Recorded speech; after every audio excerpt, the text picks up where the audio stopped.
السلام علیکم ورحمۃ اللہ وبرکاتہ۔ نحمده ونصلی علی رسولہ الکریم، اما بعد فاعوذ باللہ من الشیطان الرجیم، بسم اللہ الرحمن الرحیم۔ اقرأ باسم ربک الذی خلق، خلق الانسان من علق، اقرأ وربک الاکرم الذی علم بالقلم، علم الانسان ما لم يعلم۔ آج کی اس درس میں جس موضوع پر میں بولنا چاہتا ہوں وہ ہے علم کی فضیلت۔ سامعین اکرام، ابھی آپ کے سامنے جو آیت کریمہ پڑھی گئی ہے، یہی وہ پہلی وحی ہے جو محمد صلی اللہ علیہ وسلم پر اس وقت نازل ہوئی جب آپ غار حرا میں عبادت میں مصروف تھے کہ اچانک جبریل علیہ السلام آپ کے پاس آئے اور کہنے لگے، اے محمد صلی اللہ علیہ وسلم، یعنی پڑھیے محمد پڑھیے۔ آپ صلی اللہ علیہ وسلم نے فرمایا، میں تو پڑھا ہوا نہیں ہوں۔ جبریل علیہ السلام نے آپ صلی اللہ علیہ وسلم کو زور سے بیچا اور کہا، پڑھیے۔ آپ صلی اللہ علیہ وسلم نے فرمایا، وہی کہا میں پڑھا ہوا نہیں ہوں، پھر وہی کہا کہ میں پڑھا ہوا نہیں ہوں۔ اس طرح 3 مرتبہ جبریل علیہ السلام نے آپ صلی اللہ علیہ وسلم کو زور سے بچا کہا، اقرأ باسم ربک الذی خلق، خلق الانسان من علق، یعنی اقرأ باسم ربک الذی خلق، پڑھیے اپنے رب کے نام سے جس نے پیدا کیا، خلق الانسان من علق، جس نے انسان کو خون کے لوتھڑے سے پیدا کیا۔ اقرأ وربک الاکرم، پڑھتے رہیے آپ کا رب بڑے کرم والا ہے، الذی علم بالقلم، جس نے قلم کے ذریعے علم سکھایا،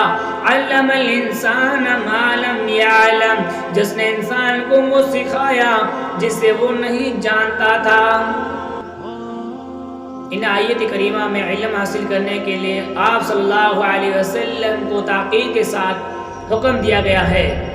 ساتھ ہی علم حاصل کرنے کے آداب بھی بتائے گئے ہیں اور قلم کی ضرورت اور ہمت بھی بتا دی گئی ہے، جس کے استعمال سے انسان علم میں کامیابی حاصل کر سکتا ہے۔ علم حاصل کرنا انسان کے لیے کتنا ضروری ہے، اللہ تعالیٰ نے قرآن مجید میں بار بار اہل علم اور اہل علم کی اہمیت و فضیلت کا تذکرہ کیا ہے، جیسا کہ مقام پر اللہ رب العزت فرماتا ہے، قُلْ هَلْ يَسْتَوِي الَّذِينَ يَعْلَمُونَ وَالَّذِينَ لَا يَعْلَمُونَ، اے نبی صلی اللہ علیہ وسلم کہہ دیجئے، کیا علم والے اور بے علم برابر ہو سکتے ہیں؟ اس آیت کریمہ سے معلوم ہوتا ہے کہ علم اور غیر علم یعنی غیر عالم کی کبھی بھی برابر نہیں ہو سکتے، عالم اور غیر عالم کبھی برابر نہیں ہو سکتے۔ قرآن مجید کے علاوہ احادیث میں بھی علم کی اہمیت اور فضیلت کا تذکرہ بار بار ہوا ہے، جیسا کہ حضرت ابو درداء رضی اللہ عنہ کہتے ہیں کہ میں نے نبی کریم صلی اللہ علیہ وسلم کو فرماتے ہوئے سنا، جو شخص ایسے راستے پر چلے جس میں وہ دین کا علم تلاش کرتے تو اللہ تعالیٰ اسے جنت کے راستے پر لگا دیتا ہے، اور فرشتے طالب علم کے لیے اس کے اس عمل سے خوش ہو کر اپنے پر بچھا دیتے ہیں، اور عالم کے لیے آسمان اور زمین کی مخلوقات حتیٰ کہ مچھلیاں پانی میں مغفرت کی دعائیں کرتی ہیں، اور عالم کی فضیلت عابد پر ایسے ہی ہے جیسے چاند کو سارے ستاروں پر فضیلت حاصل ہے۔ اور علماء انبیاء کے وارث ہیں، اور انبیاء اپنے ورثے میں دینار و درہم نہیں چھوڑتے، اور تو وہ تو دین کا علم ہی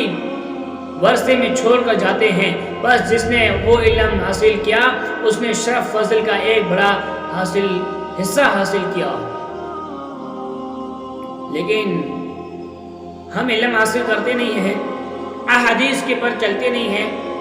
نبی صلی اللہ علیہ وسلم نے فرمایا، طلب العلم فریضۃ، ہر مسلمان کے لیے، چاہے مرد ہو چاہے عورت ہو، چاہے چھوٹا چاہے بڑا، سب کے لیے علم حاصل کرنا فرض ہے۔ لیکن ہم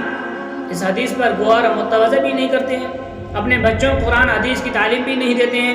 اس حدیث میں عالم کے عابد پر فضیلت اس لیے بتائی گئی ہے کہ عابد کی عبادت کا فائدہ صرف اس کی اپنی ذات تک محدود رہتا ہے، جبکہ عالم کے علم کا فیض دوسرے لوگوں تک بھی پہنچتا ہے۔ اس لیے ہمیں ہونا چاہیے کہ زیادہ سے زیادہ علم حاصل کریں اور لوگوں میں عام کریں، کیونکہ فائدہ صرف دنیا ہی میں نہیں ملتا بلکہ مرنے کے بعد بھی فائدہ ملتا ہے۔ آخر میں اللہ تعالیٰ سے دعا ہے کہ ہم سب کو علم کی اہمیت و فضیلت جاننے اور علم حاصل کرنے اور اس پر عمل کرنے کی توفیق دے۔ آمین ثم آمین وما علینا الا البلاغ۔ والسلام علیکم ورحمۃ اللہ وبرکاتہ۔